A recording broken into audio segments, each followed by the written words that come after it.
Good evening and welcome to the third of a series of 4 webinars designed to set the stage and start the conversation on the topics that will be addressed by the problem-solving groups during the second Dolomite Conference on Global Governance of Climate Change, which will take place in Trento from the 5th to the 8th of October. My name is Maria Pia Quaglia. I'm a freelance journalist and communications consultant. Today's focus is on neutral cities and what can be done to achieve zero emissions and zero waste, especially in the last mile of food delivery. Environmental and social challenges indeed affect last mile delivery in B2C, requiring sustainable and customer-focused solutions. The webinar's goal is to better define the problems we're talking about and to outline some pragmatic yet visionary ideas that can provide guidance and added value to governments and public opinion.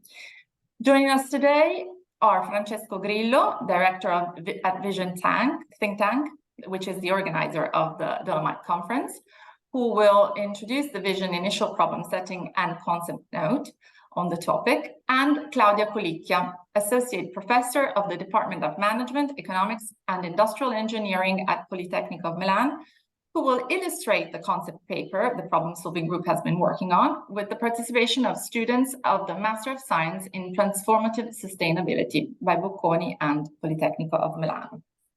A conversation will then follow with Siim Espenberg, director at the Center for Applied Social Sciences at the University of Tartu, and Gianluca Galletto, international economist and manager.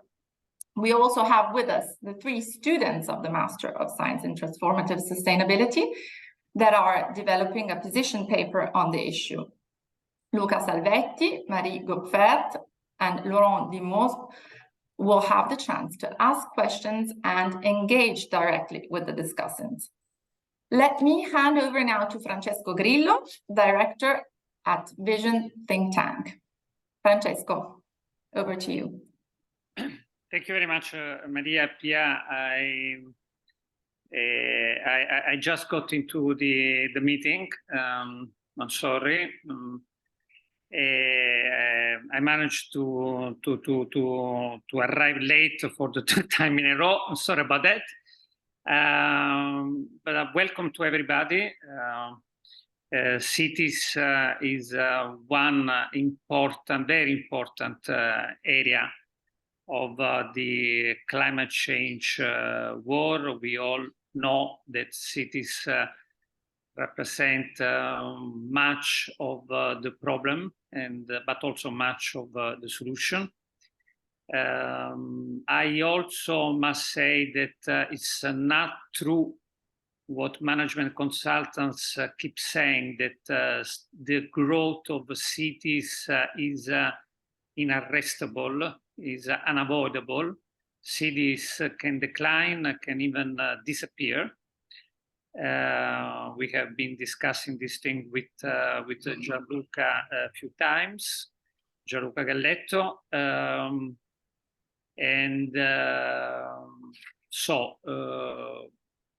congestion cost is the strength that makes city decline. The economists of knowledge, having talents, having skills together, is what makes cities to grow. So this is it is the interplay of this strength that determine the destiny of cities, and they are a very important part of what we will discuss at the Dolomite Conference. We decided to have some focus vis-a-vis last year, which is true for all different problem-solving groups and plenary session of the 2nd edition. We are not just talking about cities, but we are more specifically sort of focusing, not too much, but we are trying also to say something a little bit more specific on the last mile. And we even tried to have food, so the delivery of food and also the disposal of food is a case.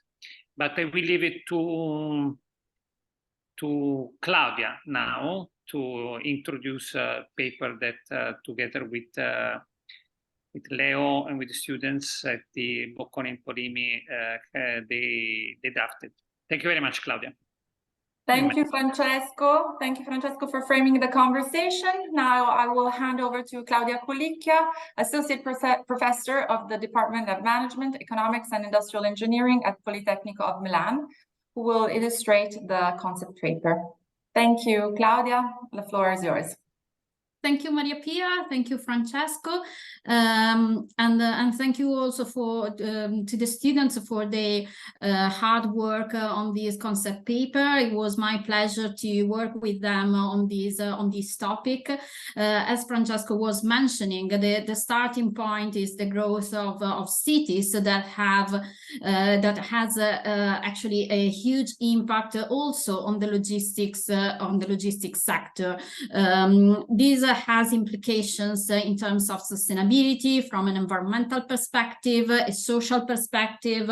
First of all, the land use for logistics hubs to support last mile deliveries needs to be taken into account, but also with the growth of cities, we are expecting faster deliveries, and this of course has both environmental and social implications that the students have identified in their concept note in terms of climate change, air pollution, waste generation, especially when we talk about food delivery and food sector, also waste generation, and the so-called food waste paradox is of paramount importance from both an environmental and social perspective, along with also working conditions that are under debate as a big issue in the logistics sector. So different solutions are under development to be assessed, also not just from a sustainability perspective, but also in terms of technical, economic sustainability, and of course the impact on the environment and on the social perspective of sustainability. Students started with analysis of past experiences, pilot projects in different cities, to understand what is under development to be then replicated elsewhere at a larger scale. They have focused in particular on the business to consumer context, just to narrow down a little bit the scope for their concept note, because this is a very challenging but also wide and complex topic. And in their concept note, they have identified some solutions with a different level of maturity. So some of the solutions identified are already implemented in most of our cities, and we can see some of these solutions like parcel lockers, pickup points, but other are at a different level of maturity, such as crowdsourcing logistics, drones, dynamic pricing, also autonomous vehicles for deliveries, or underground deliveries. Some of those solutions are also based on technological innovation. Well, actually, innovation, experimentation is key in this sector to try to achieve that objective of zero emission and zero waste that we talked about just a couple of minutes before. But while technology innovation represents an opportunity for this sector to achieve a better sustainability from a triple bottom line perspective, it is also important to take into account the perspective of different stakeholders, but also different trade-offs in terms of environmental, social sustainability, but also interests of other stakeholders that focus more, maybe sometimes for business purposes, on cost efficiency and service level to customers. So the students underlined the importance of a multi-stakeholder perspective perspective to define an implementation roadmap for those kind of solutions, taking into account different perspectives from different stakeholders, including policymakers, retailers, logistics service providers, and also a key stakeholder is represented by the final consumers. The final consumers that have a key role in accepting the new technologies and innovations that can help to achieve that zero waste, zero emission objective, but also that have delivery preferences and that sometimes are in trade-off with sustainability objectives. And even if sometimes their green attitude is stated as very high, then it is not really clear if they have enough knowledge on the impact of logistics activities on the sustainability aspect, and if they are willing to change their delivery preferences and find the right balance between service, cost priorities, but also environmental priorities. So at the end of their concept note, the students identified three main questions to discuss at the next conference in Trento. First of all, how to decouple the increasing number of deliveries and the resulting carbon emissions. The second one is how to manage the different trade-offs, taking into account cost, environmental perspective, social perspective, but also service level in terms of customer convenience and preference, and how to organize the different stakeholders to support the development and implementation of current but also new solutions for the future. Thank you.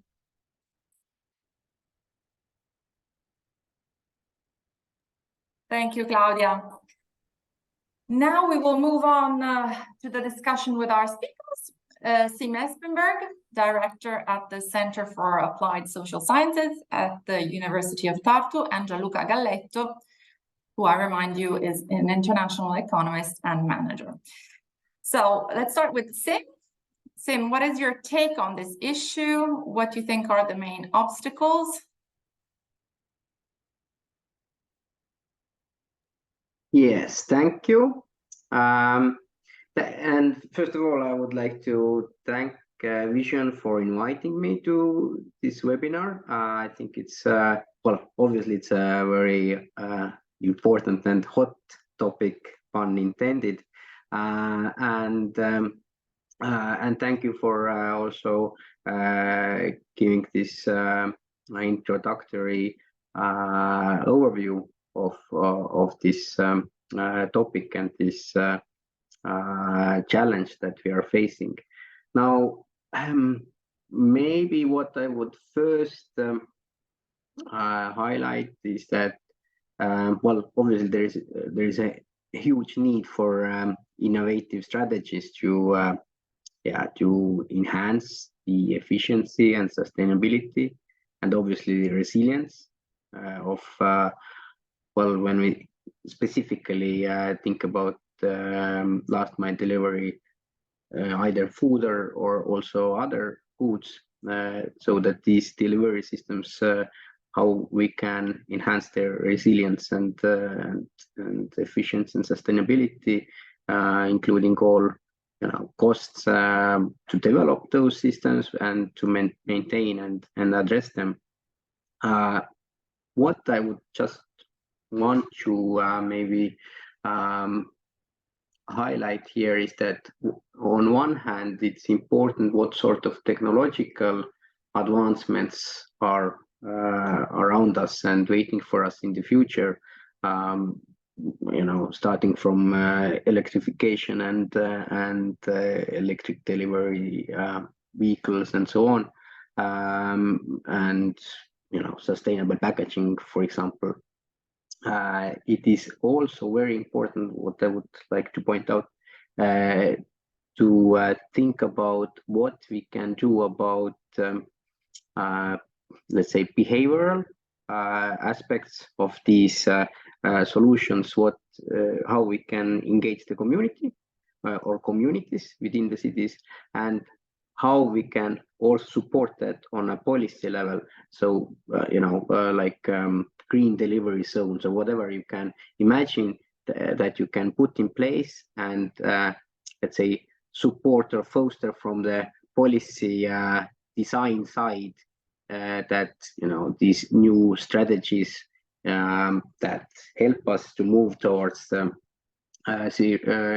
neutral cities actually, takes place, because, yeah, one thing is that the technology moves forward and advances, but the other thing is how we can engage the community to take it up, and what can we do it from the policy side to ensure that this is the direction that we move to. Thank you, Siim. And Gianluca, what can you tell us from your experience in a big city such as New York City on this specific topic? Hi, hi everyone. Thank you for inviting me. I have to say, to be very frank, I'm not really an expert in this field, although my field of work is anything that's urban technology and startups and everything else. So when I was called an economist, I'm also flattered by that because I don't have a PhD, I only have a master. So in economics, but I've been living here. That's one of the issues that we have addressed, both when at the city level, the government of the city level, and then partially all the world of the tech ecosystem is trying to solve a few issues. So give you a little bit of context. New York City is a place where this problem is particularly acute. I just was reading a headline from the New York Times from 2019, so pre-pandemic, in which he says, I want to read it because I don't remember, 1.5 million packages delivered every day in New York City brings the city to chaos. And that's 2019. And that's because of density. So we're talking about New York City, especially Manhattan. The rest of New York City is not that dense, but it's extremely dense. So you have problems of an explosion of delivery of anything and especially the biggest of all this, and I can give you some numbers, but is the delivery of groceries, food either prepared or like food that you buy at the supermarket or something. That is something that was ingrained in the culture of the city. When I arrived here in 1997, I remember everybody, oh, let's order Chinese, let's order this, which basically in Italy almost didn't exist. But now it's just like become outrageously incredible. So what's happening? On one side, and also the aspects are traffic, as you said before, as secondly is pollution, of course. The third is waste of food, and there are some programs I'll try to address each one, but there's also a social issue, which is the people who work to deliver food. Like we have all these companies now that like DoorDash. I think in Europe you have Deliveroo, which is similar, right? Similar to that. So let's start from this last one. First of all, there's a minimum wage in the state of New York of $15 an hour.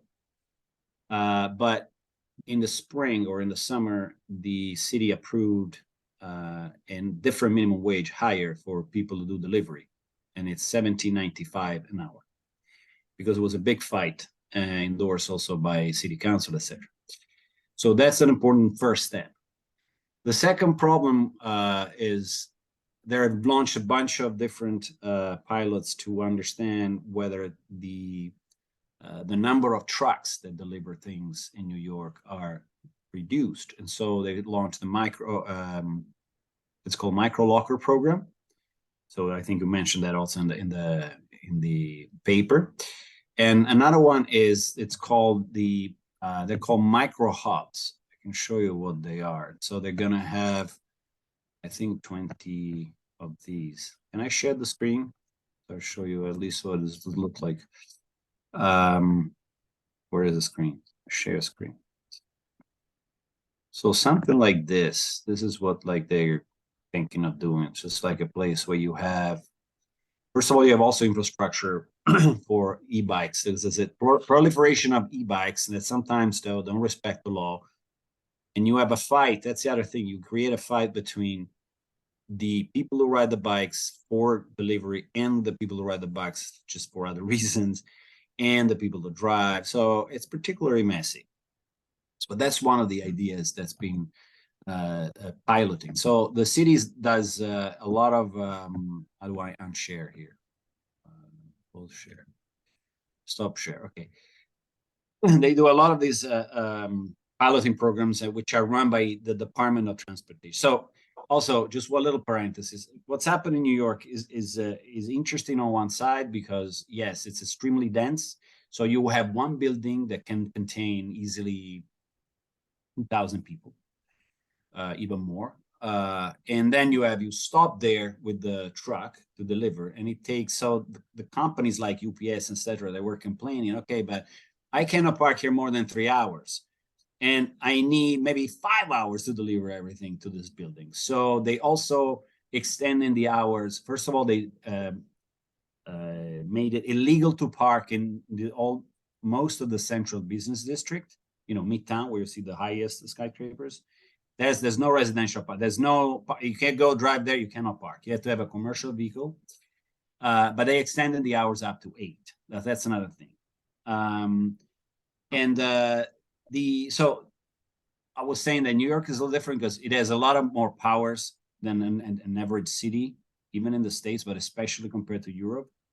And so that makes it a little easier. You don't have to wait for the state to move in. And so the Department of Transportation does this. Now, there's another aspect that I think I wanted to talk about, is that how the city tries to source different solutions coming from the startup world, or not just the startup, but like people who come here and brainstorm innovation, anything. So they're changing. They did it already a few years ago, actually. But I think one aspect that is important in general is that changing the procurement and using procurement to actually help the growth of the startup or new innovative companies, because that's a critical point. Many times it's much more effective to help these small companies grow through procurement. Procurement means that the city needs to buy whatever services, like the fleet of e-bikes, changing the fleet of the people, the trucks that do the cleaning, etc. But it's much more effective than using, for example, capital. I see a lot of government using, I'm diverging a little bit, but it's connected. Using capital, sometimes directly. They create their own fund, venture capital, private equity fund that is run by the government, by a region, by a city. Yeah, it works, but it's not capital. What's important for a small company to get a client. And so the city can try to change that. And for example, for pilot projects that are below $250,000, you can do sometimes they're called sole source contracts. Basically, you don't have to do an entire tender process on an RFP. And so that's something that's also being used to help come up with ideas to solve this problem. And one last thing is the bikes. They have some bikes. I don't know if you've seen them. I haven't seen them in Europe, but they have a bike with the back. There's a sort of like it's like a container. And so before, the width, it's been made it wider. Before, there was a law that says you cannot have it more than, I forgot, 1 meter wide. Now they made it bigger. So you can go with a bicycle, but you can transport many more packages. Thank you. That was a very interesting perspective, Gianluca. Now, I was wondering if the students wanted to step in and maybe update us on how the work on the paper is proceeding, or if you have any questions, comments for the speakers here. Luca, Marie, Laurent is going to join us later, I was told. Yes, thanks, Maria Pia. And first of all, I want to thank our professor that support us in this in the research for the concept paper. And so the questions are the one that also the professor said before. How to decouple the increasing number of deliveries and the resulting carbon emission. However, I want also to mention that during our researches, we found a very interesting project here in Europe that it's called Urbane, and it means upscaling innovative green urban logistics solution through multi-actor collaboration. It's a very new project that started 1 year ago in September 2022, and there are 4 cities that are involved at the beginning: Bologna, Helsinki, Valladolid, and Thessaloniki. And this project aims to experiment new ways of last mile deliveries. And so I think we can also discuss about it maybe at the conference. So the project has just started, but has it delivered any tangible results? Not yet, because I think that the first result will arrive in 2026, because other cities will be engaged during this process, such as Barcelona, and also other in Italy. So it's going to broaden its scope for going forward, involving other cities. Yes. At the beginning, there are only these 4 cities, but now it's increasing. Very interesting. Thank you very much. So Gianluca already touched on the possible solutions to optimize the last mile delivery. And but maybe Siim wants to add something on this particular front. Yeah, sure. I just noticed that Francesco had the hand up. So if you Francesco want to say something. Sorry, Francesco. No, go ahead. Okay. Was covered. Sorry. No worries. Anyway, I was thank you, Luca, for this input from your side. What maybe when we talk about potential solutions, then this the same question that you posed in the concept note about decoupling deliveries from carbon emissions. I think there we can think about different types of solutions, based on the research and previous some pilot projects. From top of my head, I can come up with let's say 2-3 things that are definitely kind of doable without waiting for very advanced changes in the technology. For example, delivery pooling. You can consolidate deliveries headed to similar geographic areas, to minimize individual trips and thus, decrease the carbon footprint. Of course, the added value of this solution is probably most is greater in the areas where the population concentration is higher. Then, of course, off-peak deliveries, to reduce the time people spend in traffic, and also reducing emissions by that. And also this good old solution like carbon offsetting, to balance out the emissions caused by the deliveries. using reforestation or supporting renewable energy initiatives. So a couple of ideas here just for food for thought, and yeah, I'm also looking forward for the maybe ideas that Francesco is about to share, I guess. Thank you, Siim. Francesco, sorry for not seeing your hand raised earlier. No, it's okay. Let me lower it. Okay, no, two things quickly. Number one on technologies, and more specifically e-commerce. Gianluca sort of touched upon the role of e-commerce. I just wanted to point out one thing that we experience being the consultant, management consultant of a big e-commerce platform, the biggest e-commerce platform of the world. And well, basically, the reality is that a world before e-commerce introduction was even more polluting than a world where e-commerce has been introduced, for at least two very simple reasons.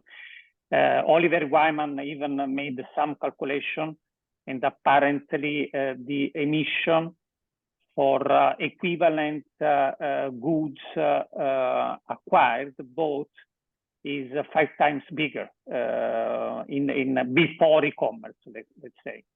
And this is for two very simple reasons. Number one, if we have Deliveroo or Amazon planning the delivery, they will be hopefully more rational than millions of consumers going on their own to the grocery stores. No, so there is more room for rationalization. Also, the second reason why technologies, in that very specific case, e-commerce is expected to have a positive impact, is that the Deliveroo or Amazon have an interest to reduce the number of deliveries. So in a sense, there is a coincidence between sustainability and cost reduction. What Deliveroo and Amazon are still not doing is to reward the consumers to be more emission friendly, in a sense. In other words, especially with schemes like Prime, I can have something delivered the day after, even if it is a small, I don't know, very small integration for my triathlon race, you know, which happened, in fact, very recently, which does not make sense. So they are still have to introduce schemes to reward citizens to adopt more eco-friendly choice. This is number one. Number two, on the European projects, Luca was referring to European projects. There are, if not hundreds, tens of European projects about rationalizing last mile. What we miss is a concrete, standardized enough metrics to really understand which projects are working and which projects are not working. Because now, beyond very many different technologies and solutions that each of us is mentioning, at the end of the day, it is about redesigning the architecture of a city like Tartu, or I'm sorry, Gianluca, New York is probably not the right place to make experimentation, because it's just too big, you know, too complex. Probably you need a smaller place where you make experimentation, you establish very precise metrics, and you then can measure what is working and what is not working, why. So I think this is the approach to experimentation is absolutely crucial, and programs like Horizon Europe and the famous neutral cities mission that you certainly have heard about still sort of miss these metrics, so to generate concrete knowledge from experimentation. Thank you, Francesco. I see Laurent joined Laurent. us. Can I say one thing about New Yes, York? Gianluca. The interesting thing, New York is big, but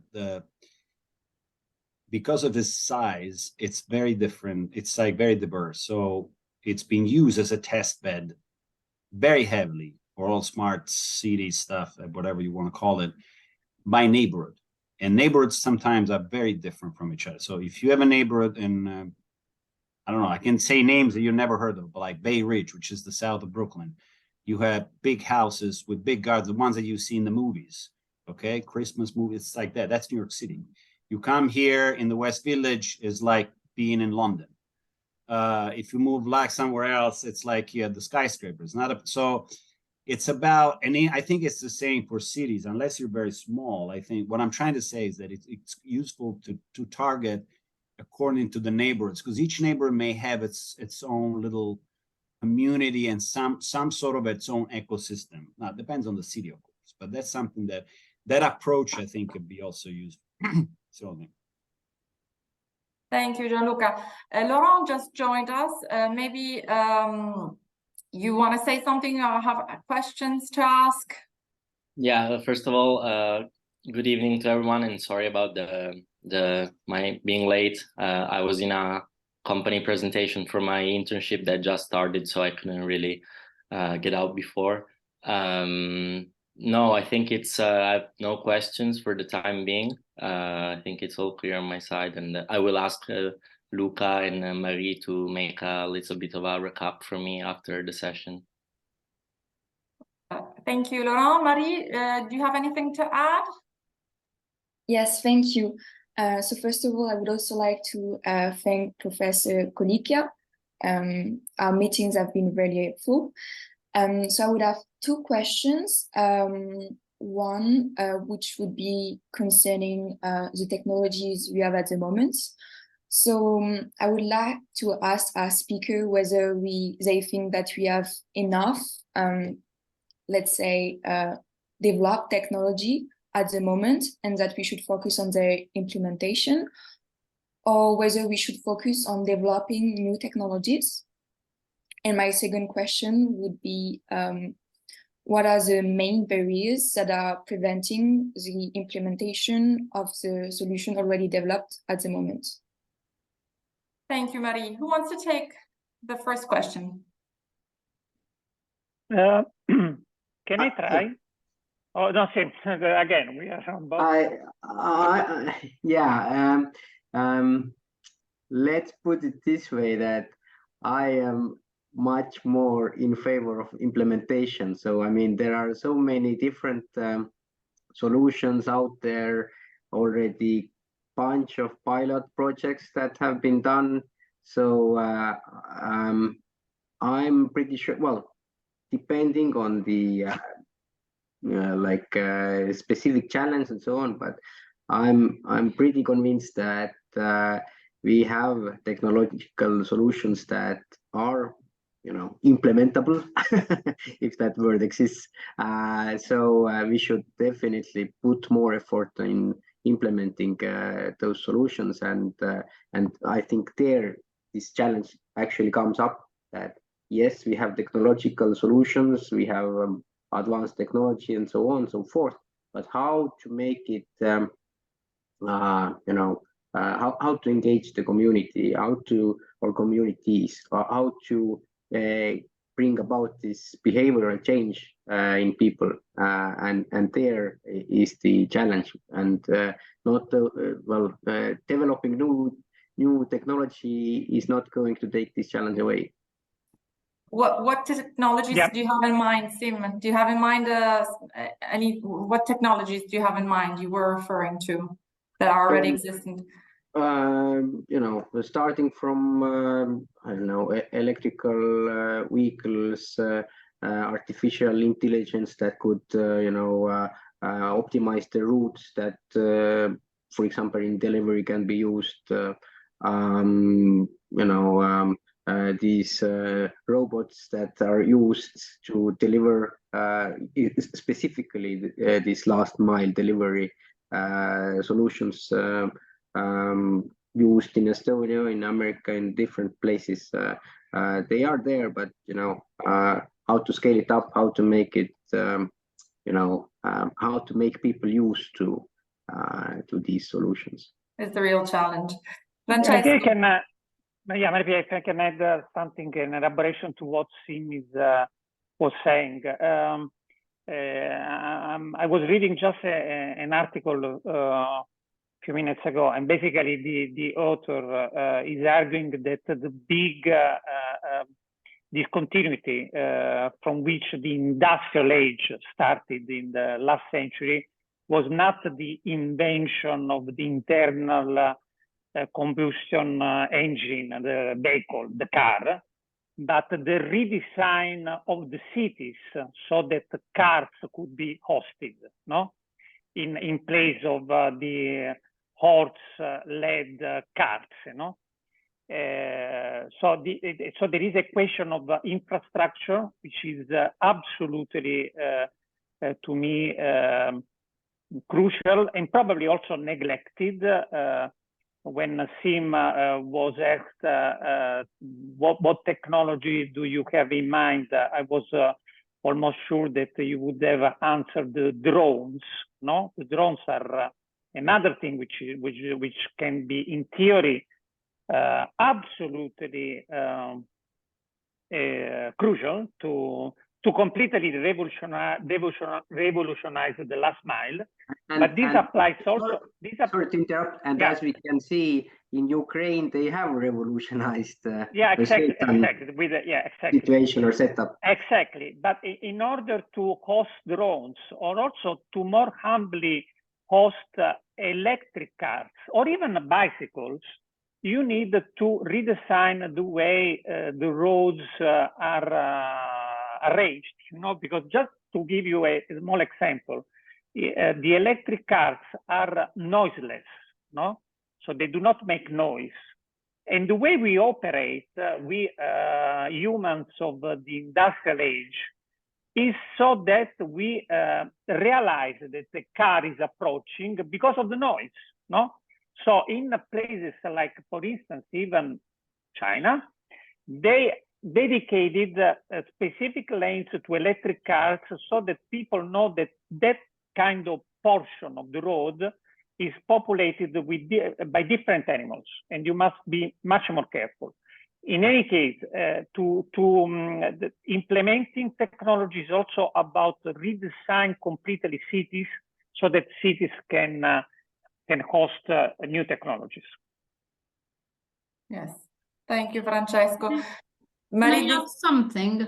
Yes, of course, yeah, Claudia. Because I just wanted to say that I fully agree with Francesco and Siim, because actually I also think that technology is there, so we don't need actually advancement in technologies. And when we started this discussion, I was actually thinking about drones, and also in terms of drones, we have already the technology for last mile deliveries, also for what is called more middle mile deliveries with bigger drones if we wish to, but it's important to integrate those kind of technology within an overall logistics processes.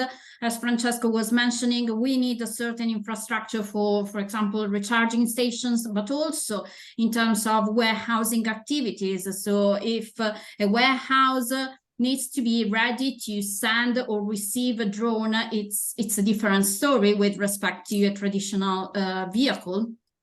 And also in terms of the behavioral elements that Siim was mentioning before, in terms of acceptance, in terms of air risk, but also land risk, because drones cannot obviously fly everywhere over our heads, in terms of regulations. Exactly. Yeah, exactly. And also I wanted to add that sometimes probably another thing that we need to think of is that even if this is a global issue, because this rise of e-commerce is the same worldwide, while talking about behavioral issues, probably we have also some differences in terms of cultures that can have an impact on consumer preferences, and also on how, I mean, policy makers need to engage with communities. Maybe, I mean, some actions that are more effective in Europe, maybe, I don't know, less effective in the US, and vice versa. So I think that while thinking about this global issue, also differences from a cross-country perspective needs to be taken into account, and it could be interesting to delve deeper to tailor some actions and policy making to advance this kind of solutions.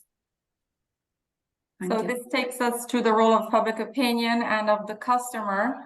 You were saying, Claudia, and somebody else mentioned that the pivotal role that the customer can play in directing policies, and also adopt for the e-commerce operators adopting other kind of delivery systems, and taking into account the preferences. But Marie, were all your questions answered? Sorry, were all your questions answered? Yes, but I would have another one. Yes, please. It would concern the trade-off we talked about, because let's say that better environmental performance in terms of technologies will require higher investment, so it would reflect as a higher price or the higher costs. So how could we deal with those trade-offs, and how could we make the consumer pick a better solution, more environmentally friendly? Who wants to take this one? Well, if I can say something, because this is a little bit a common theme of the entire Dolomite conference. My personal suggestion would be very much to always think about what technologies are for. The technologies and innovation are for making us to live better, to be more efficient, and also to save money. So I would try to, as much as possible, this applies to the entire question of the quote-unquote cost of the transition, to transform this cost into an investment that has got, which must have a return. I mean, if we invest into drones, for instance, which is very complicated, this is because at the end of the day, we will pay less for delivery, we will produce less emission, and future generation will live better, or at least as well as we live. But we need some metrics, some mechanisms, so that we can finance this cost with the savings that we will have in the future. It's I would personally not rely just on the state to invest money that the state does not have. We need to find a mechanism for transforming future savings and future gains in productivity into money that we can spend now. Thank you, Francesco. So that would put off the trade-off between investment and costs.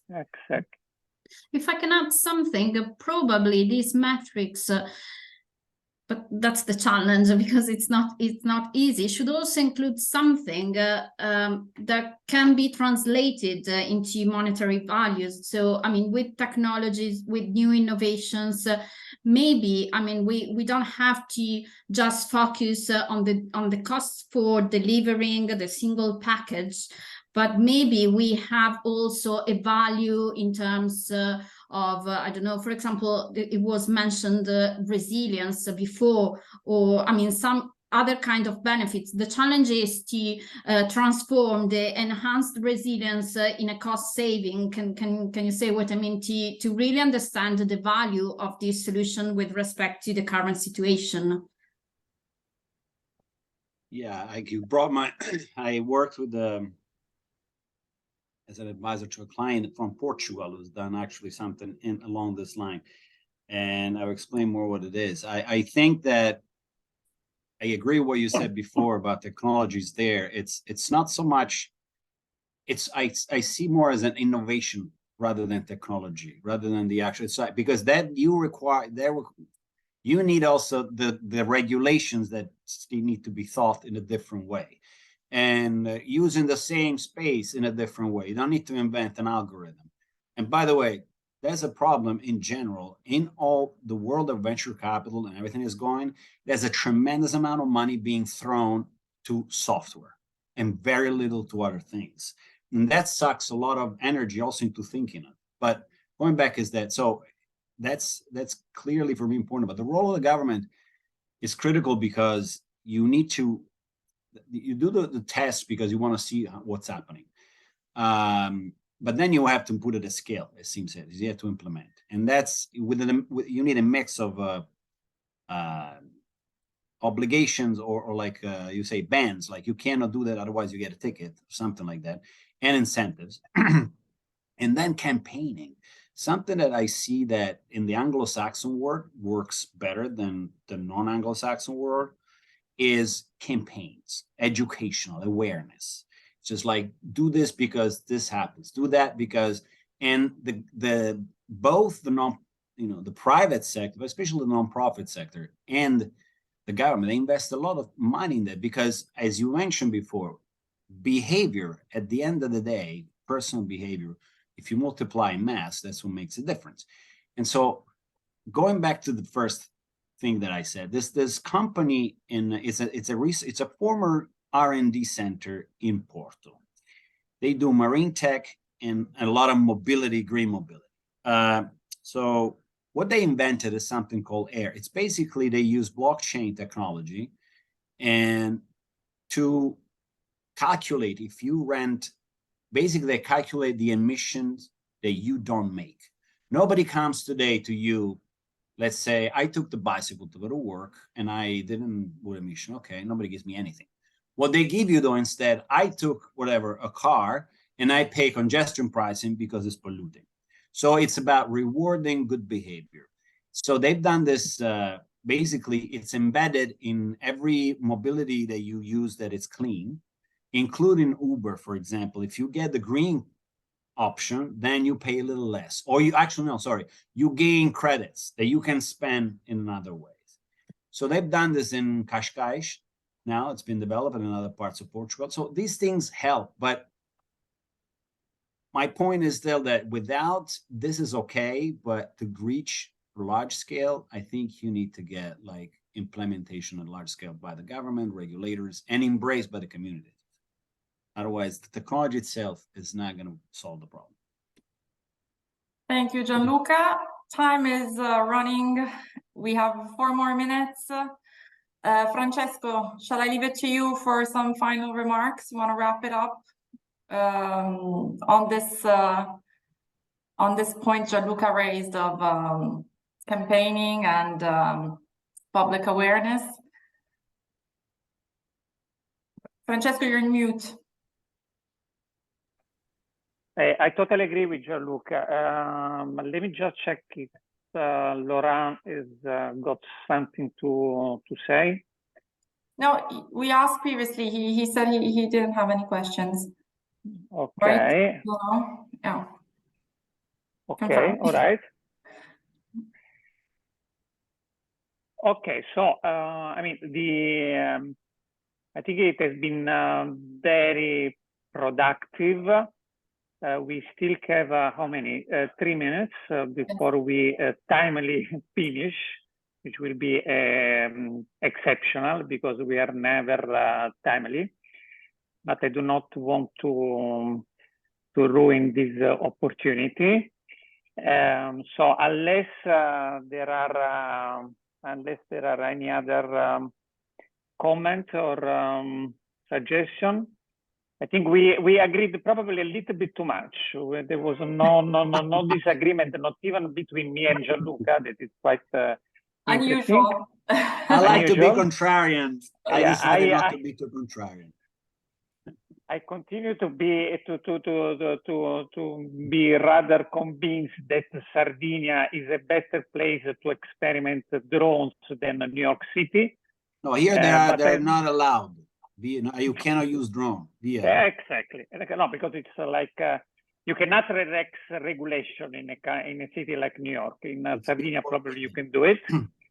But this is also something which I think we can have in the package of our recommendation to the rest of the world, the Dolomite Conference. Do experimentation, do measure experimentation, do have experimentation where experimentation can be really hosted. And having said that, I think yes, we can conclude we will continue this debate at the Dolomite Conference. One recommendation to the group: you also had some ideas, okay? Some ideas to overcome the gridlocks and to make some advancements. This is the time to get your ideas out. Let's use the Dolomite Conference as a place where those ideas, even provocative ideas, pragmatic ideas, small ideas, can be tested. So let's use the Dolomite Conference, and we will see you all, but Gianluca, who cannot come all the way to Trento from New York in 2 weeks' time. So thank you very much. And thanks, Maria Pia. Thank you. Thank you Grazie. all. Thank you. Thank you to the speakers, and thank you to Francesco and to Vision for this opportunity. Thank you so much. Bye-bye. Have a Thank lovely you. evening. Bye. Bye. Thank you. Thank you. Bye. Bye-bye.